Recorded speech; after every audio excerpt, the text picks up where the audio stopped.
Show&tell, hi guys, I'm Judy, and today I'm going to be watching the Summer Hikaru Died, Season 1, Episode 3. Last episode, we just saw how Yoshiki was getting more and more kind of consumed by Hikaru in some way. Like, there was this sweet kind of moment of connection between them. And yet, at the same time, terrible things are happening, and we know that he's kind of like on this...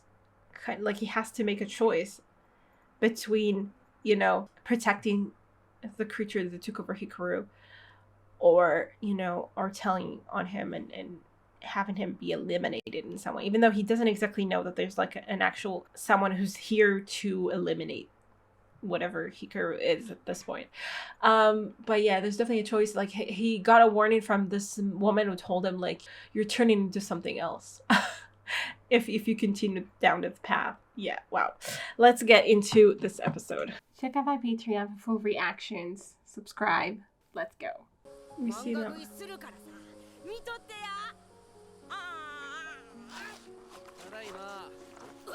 That's... 種飲んでもうた。スイカ人間になってまったんやって。ほんでどうなったん？死んだ。俺もさっき飲んでもうた。Wow. I mean, he always talks about his mother, not his father, right? So it just feels like something happened to his father. Whew. Let's see how deep we go. Denial. You're still thinking about it. About sending her a message. I'm still choosing not to.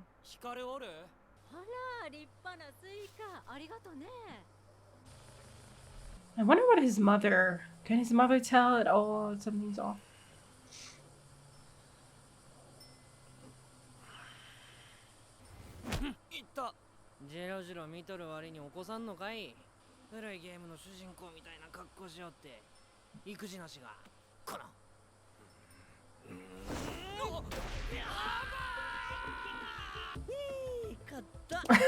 Who killed him?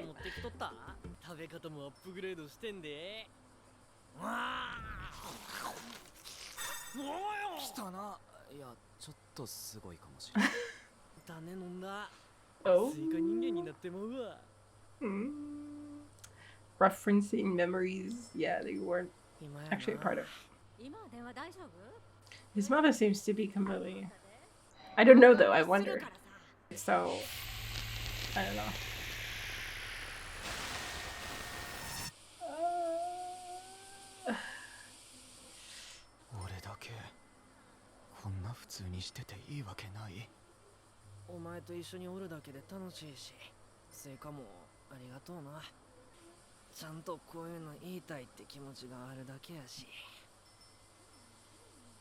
He almost senses his doubt, you know? And he's kind of like, oh, I'm having fun or something.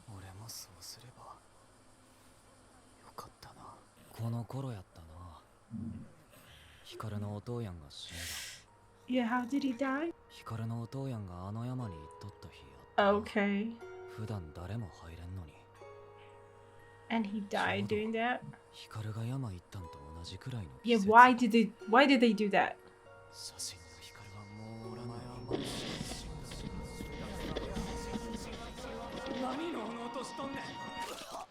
Oh shit.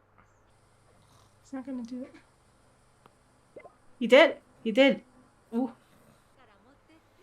Is he gonna find it? Oh no, oh no, oh no, oh no. Oh no. What is he gonna do?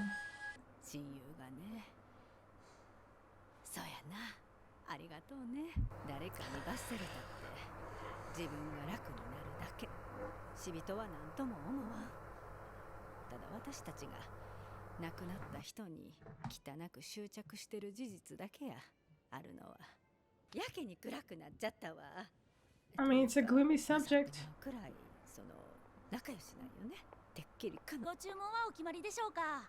この新しい巨大パフェ2つで。町や村が徐々に狂い出してる。Yeah, okay, that he has definitely これ noticed. な、多分あんたの友達になっとる何かの影響やと思う。Yeah, it's a lot bigger than you. 巨大な塊という感じ。地獄みたいな。あれが山におった分、歪みが抑えられていたんかも。Yeah, I guess it was trapped こ there の前 for a 国立であっ reason. た変死事件。Yeah. あれも関係しとる気がする。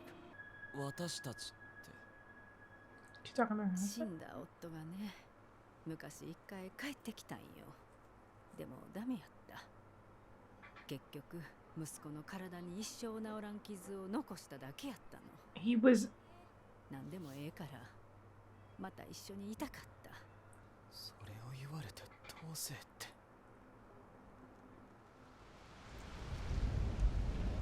that's an actual good question. 私みたいになってほしくないの。 Oh, this is really hard. And now he's finally realizing like how big this might be. よしきしな。さあ、見とらんよ。まだいたん？ちょっと忘れ物して。Mm-hmm. ヒカルが探しとったで。見つけたらさっき帰れって言っといてや。お前を殺したない。それって殺せるってことやんな。 Yeah, that's definitely a problem. 抜き様。前に進むために。前に進むために。前に進むために。前に進むために。前に進むために。前に進むために。前に進むために。あはやっとおった。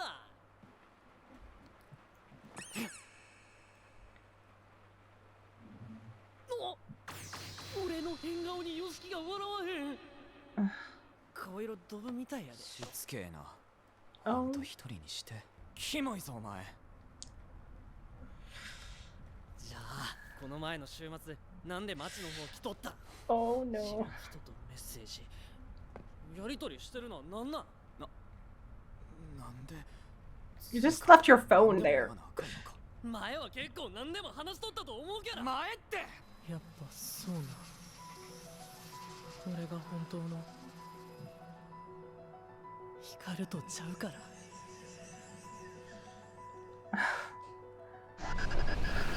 Oh no no no. 声も見た目も喋り方も光そっくりやけどさ。 But you're not. 光ちゃうやんか。 Oh no. I don't know how he's going to react to that. ごめん。そうよな。ヨシキがおらんとダメなんや。消えろ。だって俺の正直もうお前なんねん。初めてのお前みたいな偽物はどこまでが自分の感情なんかわからん。 Yeah, that has to be extremely confusing. このまま一緒におったらあかんって。お前を好きなんやめられん。 And there's something so tragic about him, even as a monster.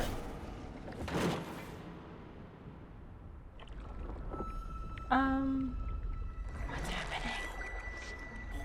気持ち悪い。なんやこれ。 Mixing with you? I don't know. やない。なんか持って。 What? The fuck is that? Whoa, he has his handprints. あかんって。 I mean, it's really sad because he can't even bring himself to actually kill Yoshiki. I mean, it's just terrible, but like, you know, like he actually has feelings. 嫌いにならんで。 I was wondering about that. I was wondering if you could do it. あいつが完全に光になれやんように。俺もあいつを完全に光として扱えんのや。 He didn't come? なあ、ヒカルとなんかあった？昨日あの後喧嘩でもしたん？何あったか知らんけどさ、仲直りしてや。最近のヒカルなんかヨシキ大好き感すごいし、かわいそうやもん。え？親についていくガキっちゅうか。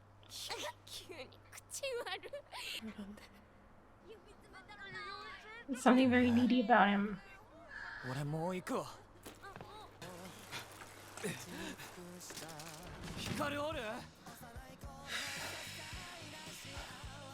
昨日はごめん。よしきが謝んねえ。俺の方こそ。ほら、びっくり乗っとるやん。怯えとるやんか。怯えとらんし。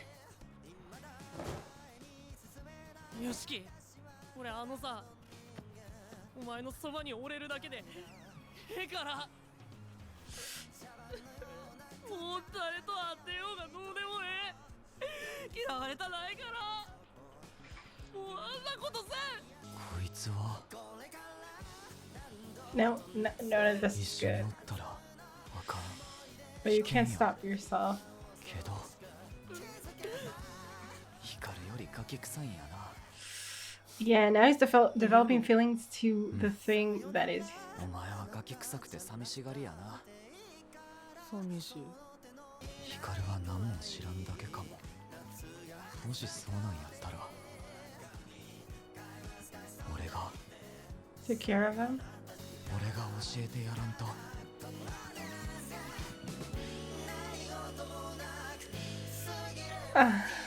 Damn. Okay, we had like an attempt to draw away from him to like Yoshiki had like this actual, attempt of trying to reject him. And the thing is though that before he was like clinging to him because he was Hikaru, or he tried to make him be Hikaru.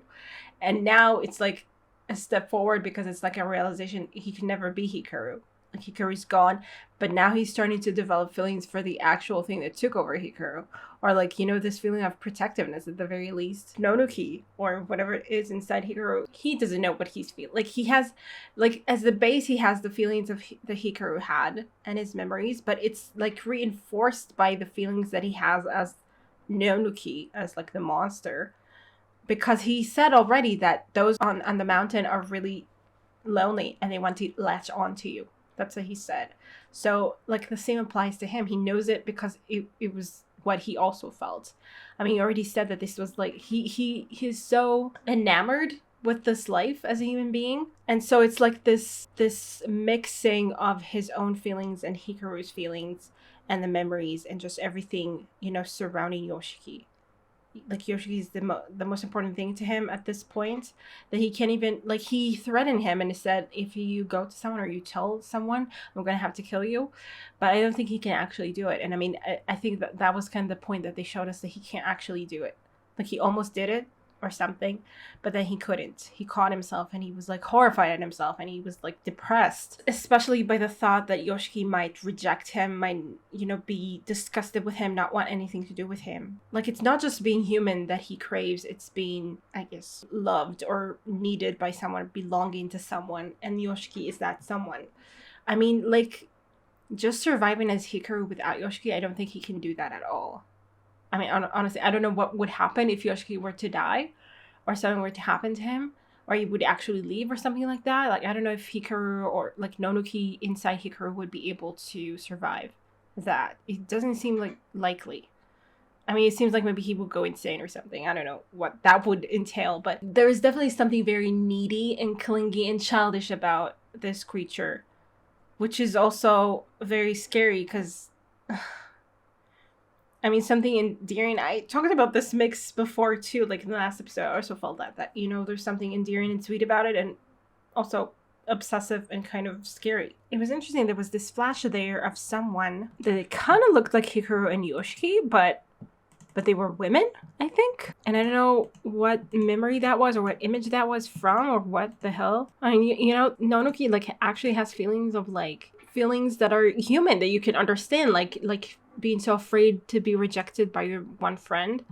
I mean, it's kind of more obsessive than just, I mean, it's like especially needy. It's especially crazy, but you can feel for him in this strange way. You hear this. It looks like it might have been an ancestor.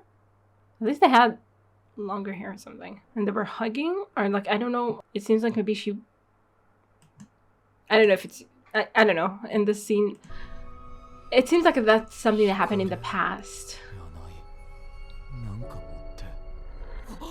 Maybe there was like some kind of ancestors to both of them, like Hikaru and Yoshiki. And Nonuki might have been watching that scene, like he killed one of them or something.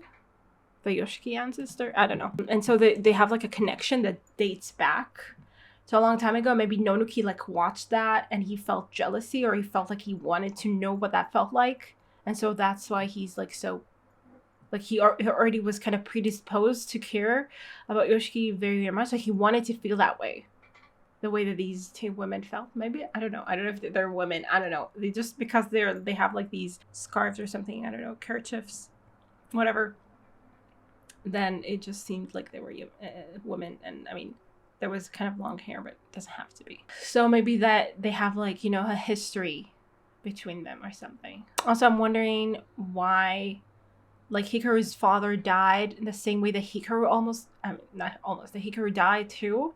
Like, there's a reason why they headed toward that mountain.